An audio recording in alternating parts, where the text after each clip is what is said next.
Hey everyone, this is Erika Szabo, welcome back. So today's going to be a bit of a double whammy. I wanted to cover an event I went to last week and an event that I am going to this week. So we are going to start with Best Buy's Wearable Tech event, Life and Tech. It was so much fun, and I wanted to share some of my favorite things that I ended up taking away from their event. I had a really good time. It was at Dundas Square in downtown Toronto, and there were a lot of people who I've worked with in the past, back when I used to work for the Future Shop Tech blog, and it just made me miss, doing reviews for electronics and audio equipment and things like that. So just thought I'd show you what I got here. So first, I want to give a big shout out to House of Marley. Sent me some really wicked earbuds here. Now, in the past when I've had their earbuds, because there was one point when I wrote a feature about them and their products, and I was writing about them extensively, and I really love the quality of their audio equipment. And these earbuds, I used to own a pair, I absolutely adored, and I found that it was both extremely comfortable, they were really durable, and they were just great. And then my cat chewed through them, so goodbye, rip. But yeah, so I got two of these earbuds here, which I'm really stoked about. I really love these. I got this really nice white and turquoise model, and then I got this red with Rasta cord print here too. Another interesting product that I took away from this is something that actually can really help people with mental health, where if you are interested in practicing mindfulness, in this case it is the Muse Headband. This is to help you actually with meditation and finding mindfulness, and it even measures brain waves too. I haven't opened this yet, but I thought it was really interesting in finding your sense of calm and how to maintain that. And I find that doing yoga in the past, yin yoga in particular, really helped me with that. But I mean, when mental health comes into play, it's very hard to be able to clear your mind. It's very hard to be able to find a moment to get rid of, anxiety, stressors, and this might be a really interesting new way to be able to do so and be able to take care of it yourself, because self-sufficiency is a pretty important thing, and it's something that technology is really trying to dabble into. So last but certainly not least, I wanted to feature Monster's new headphones. These things are crazy. These are the Elements wireless Bluetooth headphones. This is just crazy. I was reading up on this and also being at their booth and testing out what kind of audio equipment they have. I'm really impressed. Not only do you have this very ergonomical design that works really well for casual use or for DJs, but you also have these really comfortable cushions on your ears. It's like you're wearing pillows on your ears or something. It's very comfortable. You're not going to get headaches from the band or anything like that. And the sound quality is really impressive. Now, I didn't get to test out this specific model. I tested out a few others, but I've only heard good things, and this is just another one of them. This is really awesome. So those were some of the things that I want to share, by far my best of. There were also a lot of VR technology there too, a whole arsenal of them that I'm trying to meander through, because there's so much VR out there. But yeah, I just wanted to show you some more of the other really interesting stuff that was there, and I want you to know that I am going to be having a giveaway coming up. Hopefully I can post that next week, but I'm going to be giving away one of the House of Marley earbuds in that package, so do stay tuned for that. And of course, I do want to thank the Best Buy Canada team for letting me go to their event and having a really awesome time, and getting a good chance to be able to chat with all these different companies. I mean, what I like so much about these, and one reason why I really wanted to highlight these ones, is because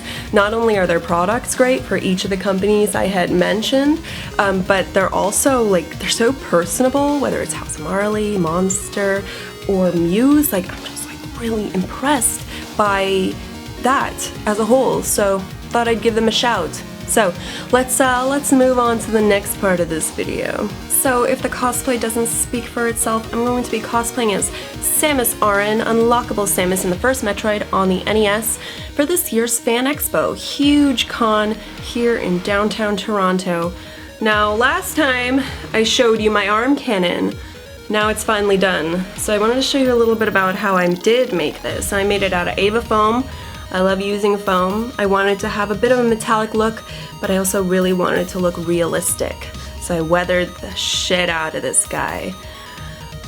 It was a lot of work, and then I put scratches into it, and then I just made it look like it was used a lot and that it had a lot of damage. I'm really pleased with how this turned out, and I am really ecstatic to show you more. Alright, so this video is all going to be about my painting techniques. Not so much about the building itself. I've already used my Classy dip to seal this. But I'm just showing you, I got some acrylics there, 2 shades of green. One is like a forest green, and the other was a bit of a teal color. I used that. I don't know why I'm talking on camera. And then I also have some brushes. So this brush here was my main for my base color, and then I also had a smaller detail brush and my fan brush that I used for dry brushing for weathering. I actually didn't really use the small brush, but I was going to, but I ended up being fine without it. And there is my black paint for the weathering. Now, this part was pretty straightforward. It was really just about putting base colors onto the cannon itself. I had to do a lot of this, and it didn't quite look the way I wanted at first. I think it took about 4 layers of paint in order for me to get what I wanted from it. Overall, though, I was pretty pleased the way that it mixed, and I really liked the way that the Plasti dip sealed the foam. You know, and then there were the detailing, and then finally we got to a point where it was starting to look pretty good. The back wasn't looking very good for a while there. I was a little bit concerned, but it turned out pretty good. So here I am doing another layer of paint. I don't know what layer this was, but eventually I got to this point. I was done with it, and then I started thinking about weathering. So I took a piece of foam and used my razor blade to practice. It's always good to practice first. So before I actually started doing my scratches, I began weathering. So I have that black paint there, I have my fan brush, and I just, you know, get as much of that paint off of my brush as possible. I had to get it on the paper towel until there was hardly any left. And after you get to about that point is when you start weathering it. You don't want it to be too much. I got to a point here where there was too much, and I thought there wasn't going to be.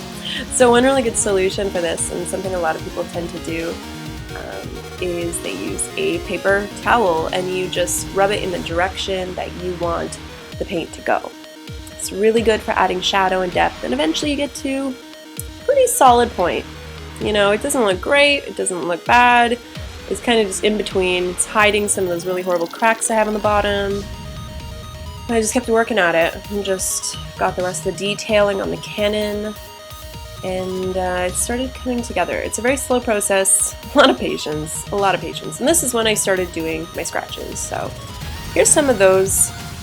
This is how I did it. Now, this is something you definitely want to be careful of. Be careful when you're pointing the razor blade and pulling it towards yourself, but that's a really good way, like, kind of having this flick in your wrist in order to get some very shallow scratches. And if you want, you can also include some deep scratches with that. After that, you want to use the heat gun, because that helps expand the scratches, because it expands the foam and it makes them more visible. It works really well. Another thing you can do, I would be very careful about this, would be to use a lighter. But before you do that, obviously, you know, use a paper towel, dry brush as you are using your heat gun and as you're using your lighter. Wherever there are scratches, it's really usually a good place to be able to put more weathering.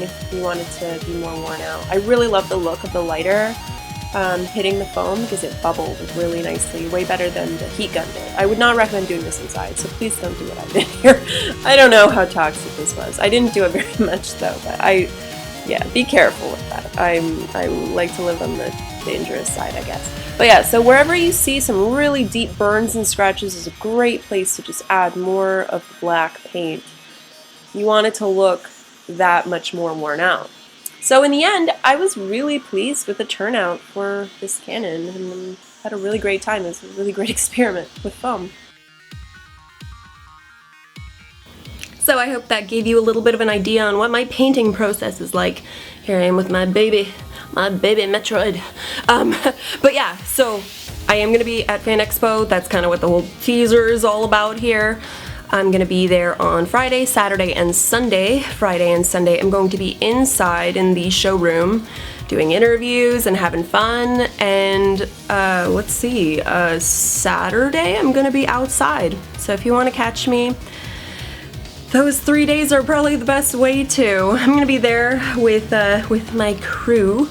We're going to be doing some filming, interviews. I might even bring some merch if anybody's interested in coming to say hi. I should be pretty easy to spot, especially in this wig and this cannon. So I'm super excited about this, and I really hope you can join me. And if you can't, do stay tuned for that FanExpo recap video, okay? So I hope you enjoyed. This was really fun.